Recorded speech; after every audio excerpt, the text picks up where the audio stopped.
Ram Ram ji, good morning. कैसे हैं आप सभी? मैं आशा करती हूँ आप सब अच्छे होंगे और भगवान अपनी कृपा दृष्टि आप सभी पर बनाए रखे। इसी आशा के साथ करते हैं आज अपने व्लॉग की शुरुआत। और मैं आ गई हूँ अपने मायके के गांव कोठड़ में। यहाँ पर हमारे घर का रहन सहन और जीवन शैली कैसी है, उसी को मैं आज आप सबको दिखाने की कोशिश करूँगी। मॉर्निंग टू इवनिंग व्लॉग ही यह मेरा रहेगा और दिखाऊँगी यहाँ पर किस तरीके से काम करते हैं, किस तरीके से सब रहते हैं। गांव के लोग बहुत ही साधारण होते हैं, शांत होते हैं। यहाँ की जीवन शैली शहर से बिल्कुल अलग होती है, क्योंकि मैं शहर और गांव दोनों में ही रह चुकी हूँ। और क्योंकि मैं गांव में पली बड़ी हूँ, तो मुझे गांव की जीवन शैली के बारे में और शहर की जीवन शैली के बारे में बहुत ही ज़्यादा डिफरेंस जो है वो पता होते हैं कि कहाँ कैसे क्या होता है। यहाँ पर भाभी ने दूध निकाल दिया था और चूल्हे पर मैं इसको कर रही थी गर्म। इसमें उबाला दे रही थी पीने के लिए। सुबह सुबह का टाइम था और सर्दियों की सुबह में चूल्हे के पास बैठना किसको अच्छा नहीं लगता, आग आग तपना।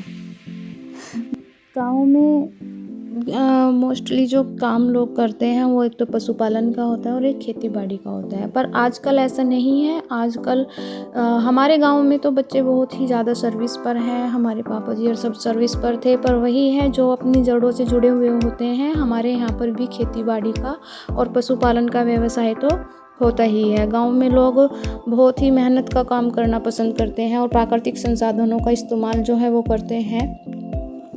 और यहाँ का खाना पीना, रहन सहन, यहाँ की शुद्ध वायु इतनी अच्छी होती है कि उससे लोगों की लाइफ, लोगों की हेल्थ बनी ही रहती है। तो अभी हो गया था दोपहर का टाइम, मौसम आपको दिखा देती हूँ। धूप निकली हुई थी अच्छे से और यहाँ पर मम्मी जी बना रही थी रोटियाँ। जैसे कि मैंने आपको बताया, हमारे यहाँ पर चूल्हे पर ही खाना ज़्यादातर बनता है। मम्मी जी बना रही थी रोटियाँ और सभी बच्चे खा रहे थे पास में बैठकर।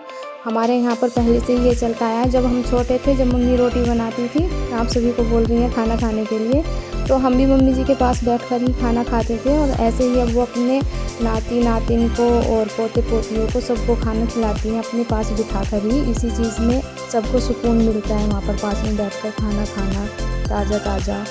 और मम्मी रोटी बना रही थी तो ऐसा नहीं है कि भाभी क्या कर रही थी, भाभी भी अपने साफ़ सफाई के काम में लगी हुई थी। वैसे आजकल गांव में भी संसाधनों की और किसी भी चीज़ की कमी नहीं है, पर हमारा जो रहन सहन है वो पहले से ही पारंपरिक रूप से ऐसे ही चलता आ रहा है। गाय भैंसों को पालना दूध के लिए और अच्छा खाना, अच्छा रहना। अब तो कस्बे गांवों के इतने पास हो गए हैं और संसाधनों के इतने साधन हो गए हैं कि किसी भी तरह की कोई भी कमी नज़र नहीं आती है। हम धूप निकली हुई थी तो बाहर चौक में ही थे। ये हमारा पूरा बड़ा चौक है, पीछे गाय भैंसों का और इधर हमारा रहने सहने का घर है। तो धूप में यहीं पर खुले खुले से में अच्छा लगता है, क्योंकि बंद बंद में तो शहर में ही रहते हैं। और धूप ले रही थी मैं यहाँ पर। हमारी भैंसों को तो आप लोग पहले भी देख चुके हैं, तो आज बता देती हूँ इनके बारे में आप सभी को मैं, कि गाँवों में भैंस को पालना सबसे ज़्यादा पसंद किया जाता है, क्योंकि इनकी कम देखभाल में और ज़्यादा दूध मिलता है, जिससे कि अपना हम घर का खर्चा भी चला सकते हैं। और घर का दूध, छाछ, दही, मक्खन ये सब तो मिलता ही है। इसके अलावा भैंसों से मिलने वाला दूध जो होता है वह यहाँ पर हमें शुद्ध मिलता है एकदम। और बाहर से जो दूध हम दूधिया से लेते हैं वो पता नहीं कैसे कैसी मिलावट करके बेचता है। भैंसों की जो पहली बार ब्याने की उम्र होती है वो 3 साल से ज़्यादा या उससे बस थोड़ा बहुत कम उसके आसपास की ही होती है। और गांवों में तो भैंसों पर पालने पे कुछ भी वो नहीं लगता है, टैक्स वगैरह या कुछ भी नहीं लगता है। पर शहर में तो अगर हम भैंस पालते हैं तो उसके लिए हमें लाइसेंस की ज़रूरत होती है। एक भैंस के लिए 1000 रुपये देने होते हैं वहाँ पर। और गाँवों में ऐसा कुछ भी नहीं होता है। और यहाँ पर भाभी खिला रही थी मुन्ने को खाना, रोटी खिला रही थी इसको। छोटा सा मुन्ना है ये अभी हमारा।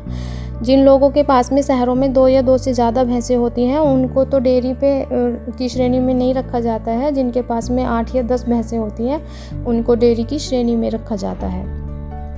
यहाँ पर मैंने अपने हाथ धो लिए थे, मैं पहले ही आप सभी को बता देती हूँ। हाथ मैंने अपने वॉश कर लिए थे।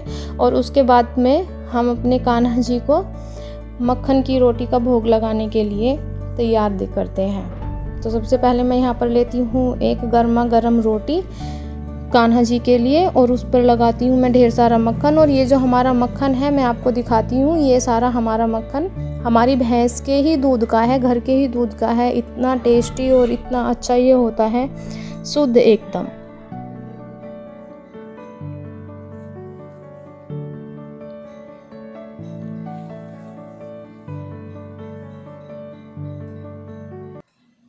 हैं हमारी मम्मी जी के और हमारे सबके प्यारे से लड्डू गोपाल, जो कि करेंगे अब भोजन अपने पसंदीदा मक्खन से।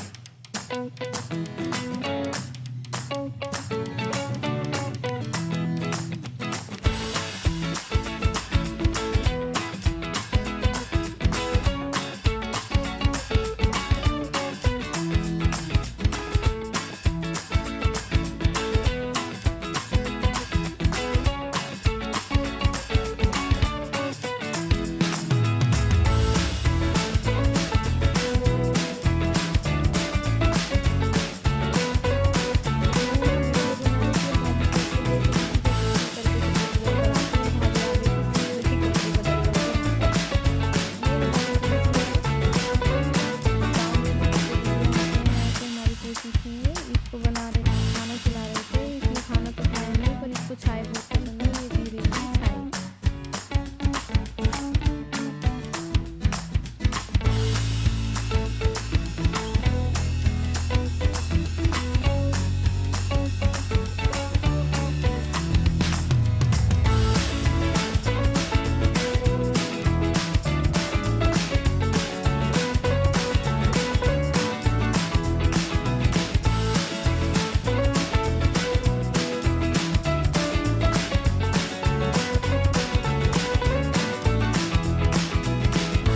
भाभी ने बुआ को भी बाहर निकाल दिया था धूप में बिठाने के लिए। वैसे तो ये लेटी ही रहती हैं, बीमार रहती हैं, और इनको धूप में बिठा दिया था भाभी ने धूप सेकने के लिए। और यहाँ पर बच्चे करने लगे थे मस्ती।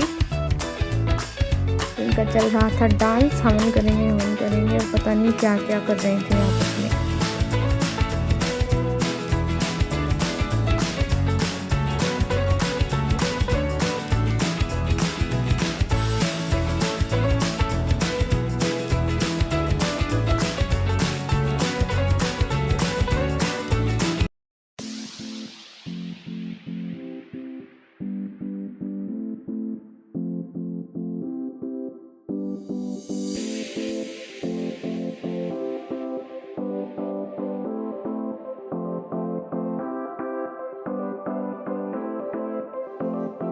और अब हो चुका था दोपहर का टाइम। जैसे ही थोड़ा बहुत टाइम मिलता है मम्मी जी करती हैं गीता का पाठ, और कर रही थी गीता का पाठ। यहाँ पर हमारे लड्डू गोपाल पी रहे थे चाय। आप सब भी चाय पी लीजिए।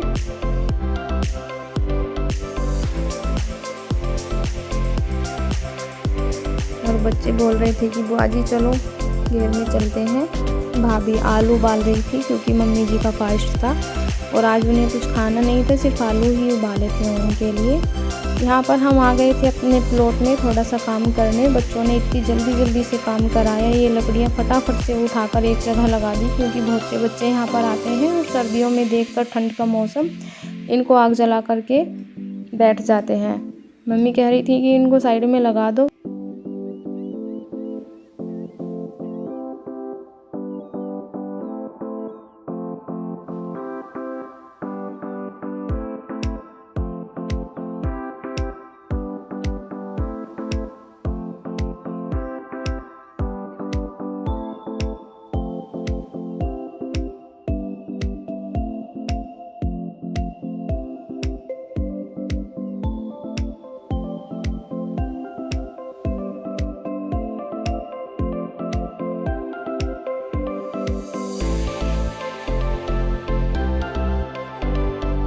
बच्चों को मौका मिला नहीं कि मिट्टी में खेलना शुरू कर दिया। मम्मी बोल रही थी कि मुझे पुली उठवा दो। ये पुली जो है ये चावल के मुंजी के पुले थे, जिनको घर पर ले जाकर भैंस के लिए तूड़ी बनाई जाती है, भूसा बनाया जाता है, जिसको भैंस बड़े ही अच्छे से खाती है।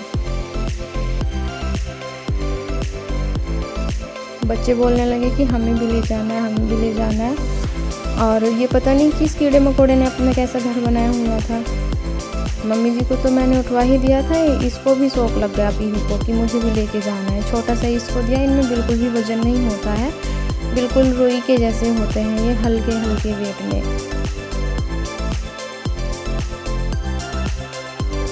और ये बच्चे लेकर चल दिए थे। इधर मैंने मम्मी जी को पूले उठवा दिए थे। मम्मी जी भी जा ही रही थी। ये देखो ये मिट्टी में खेल रही है।